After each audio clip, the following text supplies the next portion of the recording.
هل لك سر عند الله بينك أنت وبين الله؟ ماهیگیری بود که در کارش سخت کوشش میکرد. روزانه قدری نصیب ماهی میگرفت و تا وقتی که خداوند برایش مقدر کرده بود در خانه میماند. وقتی ماهی تمام میشد به ساحل میرفت تا ماهی دیگری بگیرد. روزی در حالی که همسرش ماهی‌هایی را که شکار کرده بود تازه میکرد چیز عجیبی را دید. در شکم یکی از ماهی‌ها مرواریدی را پیدا کرد. تعجب کرد. مروارید در شکم ماهی؟ سبحان الله. همسرم، ای همسرم، ببین چی پیدا کردم. چی؟ یک مروارید. مروارید؟ ماهیگیر مروارید را گرفت و آن را نزد فروشنده مروارید برد که در منزل کناری زندگی میکرد. همسایه تاجرش با آن نگاه کرد و گفت من نمیتوانم آن را بخرم، چون آنقدر با ارزش است که قیمتش را ندارم.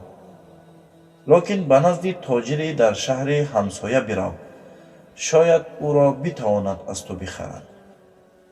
ماهیگیر مرواریدش را برداشت و نزد تاجری بزرگ رفت که در شهر کناری بود. مروارید را نشان داد. تاجری بزرگ گفت به خدا قسم برادر، آنچه را که تو داری قابل قیمت گذاری نیست، اما راه حل برایت سراغ دارم. به نزد حاکم شهر برو، او میتواند مانند این مروارید را بخرد. ماهیگیر نزد قصر حاکم ایستاده و منتظر بود که برایش اجازت در آمدن دادند.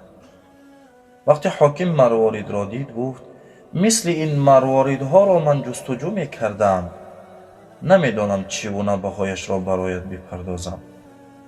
اجازه میدهم به خزانه مخصوصم بروی و 6 ساعت میتوانی آنجا بمانی، هر چیزی میخواهی از آنجا بردار.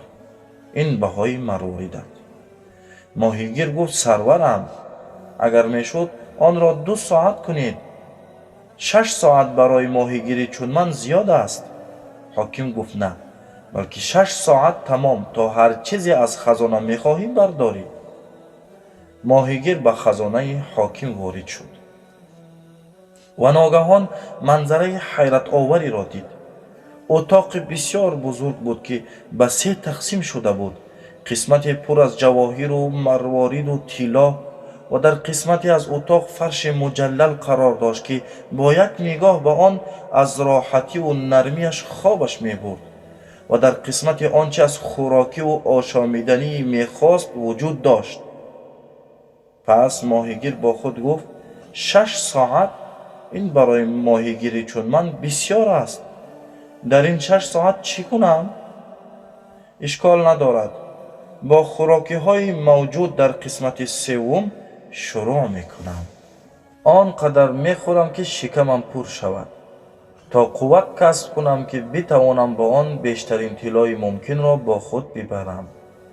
ماهیگیر به قسمت سوم رفت و 2 ساعت را آنجا گذراند.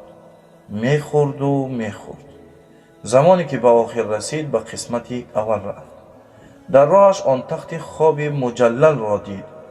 پس با خود گفت الان آنقدر خوردم که سیر شدم، پس چرا کمی نخوابم تا قوت به من ببخشد که با آن بتوانم بیشترین مقدار ممکن را جمع کنم. فرصتی است که دیگر تکرار نمی شود. ماهیگیر به تخت خواب رفت، دراز کشید و به خواب عمیق فرو رفت. و بعد از مدتی شنید کسی به او می گفت برخیز، برخیز ای ماهیگیر احمق، مهلت تمام شد. من که چیزی نگوردم. بله، بیا بیرون. خواهش میکنم، فرصت کافی پیدا نکردم. 6 ساعت است که تو در درون خزانه هستی و حالا از غفلت بیدار شدی، میخواهی جواهری بیشتر به دست آوری؟ میتوانستی تمام این جواهرات را جمع کنی و بیرون شوی و بهترین غذاها را برای خود بخری و بهترین و نرمترین تخت خواب را برای خود بخری аммо ту аҳмақу нодонӣ. ҷуз ба муҳите ки дар он ҳастӣ фикр намекунӣ. ӯро берун бибаред. На, илтимос, илтимос. достон тамом шуд. аммо ибрат аз достон тамом нашуда. он марворидро дидӣ, он рӯҳи туст. он ганҷе аст ки қимат надорад, аммо ту қадри он ганҷро намедонӣ. он хазонаро дидӣ, он дуньёст. ба бузургиш нигоҳ кун ва нигоҳ кун аз он чӣ гуна истифода мекунем. аммо дар мавриди ҷавоҳир, он аъмоли нек аст. аммо тахти хоби муҷаллал, он ғафлат аст. аммо хӯроку ошомиданӣ, он шаҳват аст. ҳоло бародари моҳигирам, манзур туӣ. ай касе ки ин достонро гӯш мекунӣ, вақти он нашуда ки аз хобат бедор шавӣ ва тахти хоби муҷаллалро тарк кунӣ ва қабл аз он ки муҳлатат ба поён бирасад, он ҷавоҳироте ки наздат ҳастандро ҷамъ кунӣ ва бо худ бибарӣ. ҳасрат хоҳед хӯрд баъд аз он ки аз дуньё рафтӣ.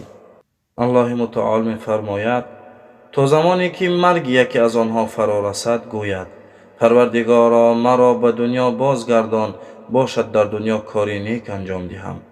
ҳаргиз чунин нест. бегумон ин сухане аст ки ӯ ба забон мегӯяд ва пушти сари онҳо дӯзахе аст то рӯзе ки барангехта шаванд.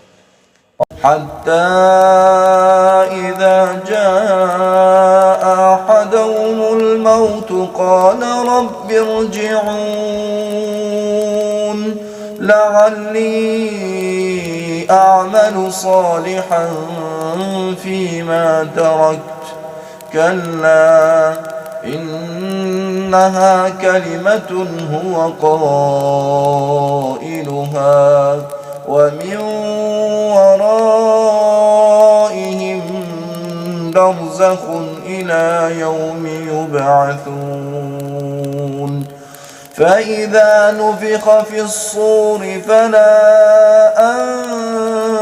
أنساب بينهم يومئذ ولا يتساءلون فمن ثقلت موازينه فأولئك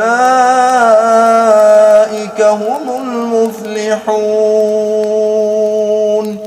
ومن خفت موازينه فأولئك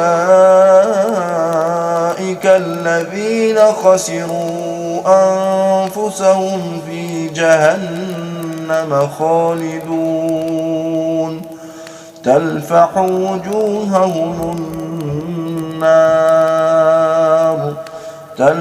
وجوههم النار وهم فيها كالحون.